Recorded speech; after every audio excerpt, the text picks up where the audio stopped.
Gran parte de los sucesos en los que nos vemos involucrados a diario no son totalmente predecibles.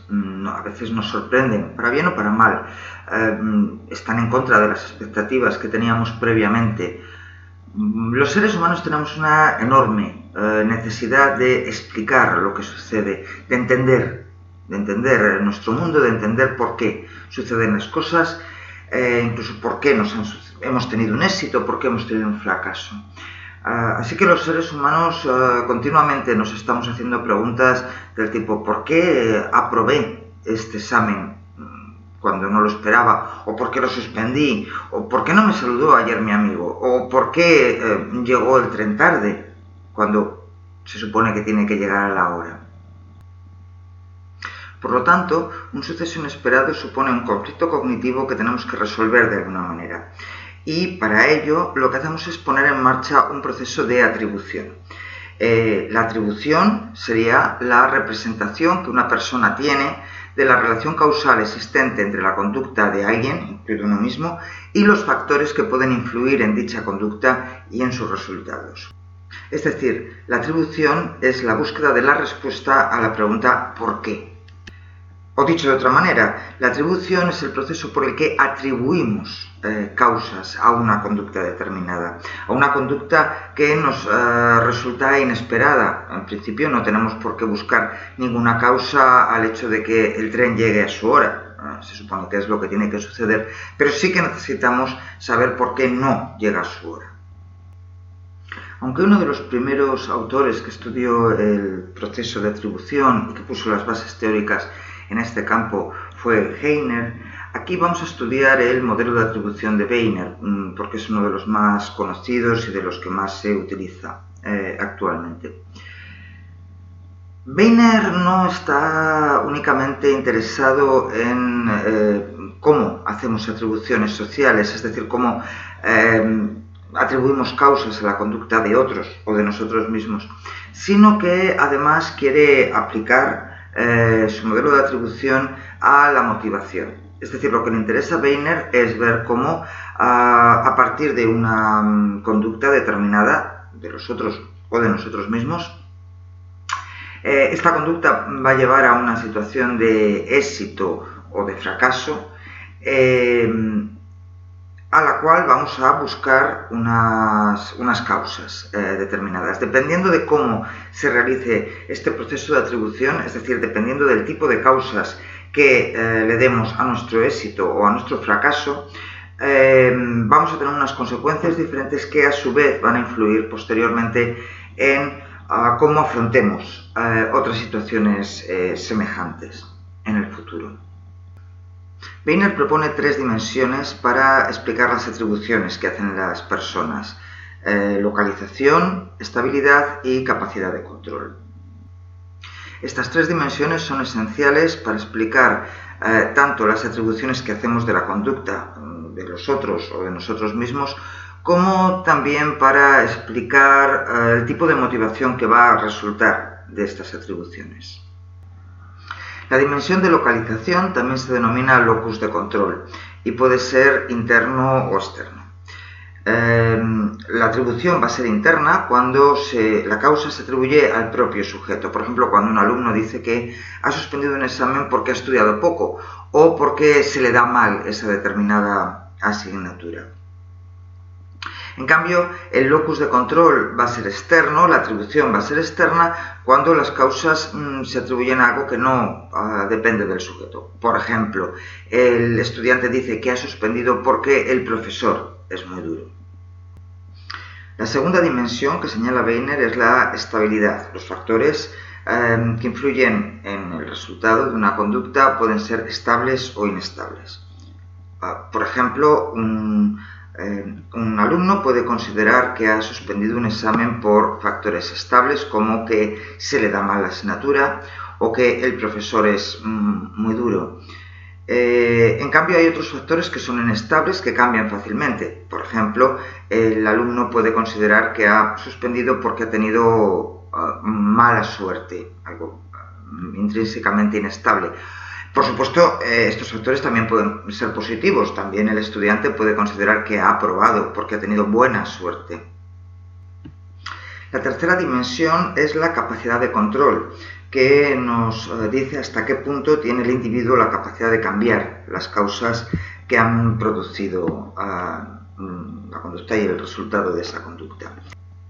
Los factores controlables son causas que se pueden cambiar con cierta facilidad. Por ejemplo, un alumno puede decir que ha suspendido un examen porque estaba muy cansado ese día, porque apenas había dormido. Eso es algo que puede cambiar para el próximo examen, es controlable. En cambio, las causas incontrolables no son fácilmente manipulables. Por ejemplo, si el alumno dice que ha suspendido porque le entró un terrible dolor de cabeza justo antes del examen, eso no es algo que él pueda fácilmente manipular o que esté en su mano cambiar. Estas dimensiones causales y el tipo de atribución que realizamos de nuestras propias acciones van a estar asociadas a consecuencias psicológicas muy importantes. Por ejemplo, el tipo de atribuciones que realiza el sujeto en lo que se refiere al locus de control puede tener un efecto muy importante en la autoestima. En concreto, si el sujeto tiende a realizar atribuciones con localización interna, su autoestima va a resultar muy afectada, o bien en un sentido positivo, si lo que ha obtenido ha sido un éxito, o bien en un sentido negativo, si lo que obtiene es un fracaso. En cambio, cuando una persona tiende a hacer atribuciones con una localización externa, un locus de control externo, su autoestima no va a sufrir grandes cambios por el éxito o por el fracaso.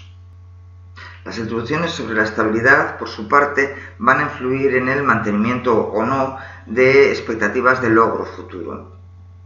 Ante un éxito, si consideramos que las causas son estables, vamos a esperar que ese éxito se repita en el futuro, por lo tanto nos va a llevar a un sentimiento de esperanza. En cambio, ante un fracaso, de la misma manera, si consideramos que las causas son estables, vamos a considerar que vamos a volver a fracasar, por lo tanto lo que vamos a tener es un sentimiento, en este caso, de desesperanza. Por último, las atribuciones sobre la capacidad o no de control sobre una causa generan fundamentalmente emociones de relación social, bien sean dirigidas hacia uno mismo o bien sean dirigidas hacia los demás. Por ejemplo, ante un fracaso propio, si consideramos que la causa era controlable, lo que vamos a sentir es culpabilidad. En cambio, si consideramos que no teníamos control sobre la causa, ese fracaso nos va a producir vergüenza. Por su parte, ante un fracaso de otros o una acción negativa de otros, si consideramos que la causa era controlable, lo que nos va a producir es ira hacia la otra persona. En cambio, si consideramos que no era controlable, lo que sentiremos será compasión. Por último, vamos a hacer referencia a dos sesgos muy comunes y muy estudiados y con importantísimas repercusiones en la vida social. El error fundamental de atribución se refiere a la tendencia exagerada a explicar la causa de los demás apelando a causas internas. Hablamos de una tendencia exagerada porque se suele apelar a causas internas olvidando las externas, incluso cuando éstas son muy claras, muy obvias, es decir, cuando el poder de la situación tiene una influencia fundamental y sería muy fácil reconocerlo. Bien, pues incluso en ese caso tendemos a explicar la conducta de los demás por causas internas. El experimento clásico por el que se estudió el error fundamental de atribución es el de Jones y Harris en 1967, en el cual a un grupo de sujetos se les entregó ensayos que en unos casos defendían a Fidel Castro y en otros casos estaban en contra de él. Lo que tenían que hacer estos sujetos era determinar si en cada ensayo si el autor de ese ensayo estaba, por su parte, a favor de Fidel Castro o en contra de él. Bien, hubo dos condiciones. En la primera condición, llamada de elección, a los sujetos se les dijo que los autores habían sido totalmente libres para elegir si su ensayo iba a defender o a atacar a Castro. En este caso, los sujetos, como es lógico, consideraron muy mayoritariamente que cuando un ensayo defendía a Fidel Castro era porque el autor estaba a favor de él. En cambio, lógicamente, en la inmensa mayoría de los casos, cuando el autor atacaba a este político, era porque estaba en contra de él. La segunda condición del experimento era una condición de no elección. En esta, a los sujetos que tenían que valorar la postura de los autores de los ensayos, se les dijo que a estos autores se les había impuesto el que escribieran o bien a favor o bien en contra, por un proceso totalmente azaroso, con una moneda. Es decir, se les explicó claramente que la postura del autor no tenía por qué coincidir en absoluto con lo que ese autor decía en el ensayo.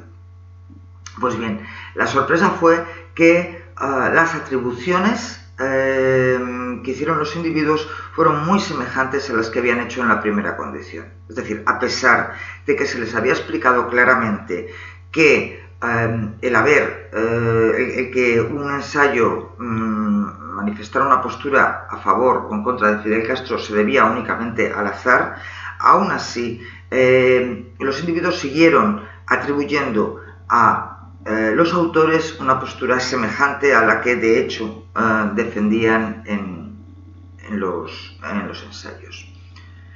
Es decir, los individuos, a pesar de que se les había explicado claramente, eran incapaces de atribuir una causa externa a las opiniones manifestadas por los autores de los ensayos y seguían atribuyéndolas a causas internas, es decir, a su propia opinión. Este error fundamental de atribución, este sesgo fundamental de atribución, tiene consecuencias importantísimas en la vida social, porque tendemos a hacer atribuciones internas, incluso en el caso de que la fuerza de la situación sea muy grande. Nos va a costar mucho, por ejemplo, entender que unas circunstancias extremas van a obligar a una persona a realizar acciones que en principio no querría realizar. Por su parte, el error último de atribución se refiere a la tendencia a atribuir los éxitos del grupo propio a causas internas, mientras que los éxitos del grupo opuesto se atribuyen a causas externas. Un ejemplo muy sencillo puede ser ver cómo los partidarios de un equipo de fútbol, ante un triunfo de su equipo, lo van a atribuir a lo bien que han jugado, mientras que si el que gana es el equipo contrario, lo van a atribuir a las ventajas que han tenido por parte del árbitro. Esto también sucede de forma contraria en el caso de fracasos, es decir, cuando el grupo propio tiene un fracaso, esto se atribuye a razones externas, a causas externas, mientras que en el caso de que sea el grupo opuesto el que ha obtenido ese fracaso, la atribución va a ser interna. De nuevo, si nuestro equipo pierde el partido, vamos a decir que hemos tenido mala suerte, una causa externa, o que el árbitro nos ha perjudicado. En cambio, si es el equipo contrario el que pierde, esto se va a atribuir fundamentalmente a que han jugado mal.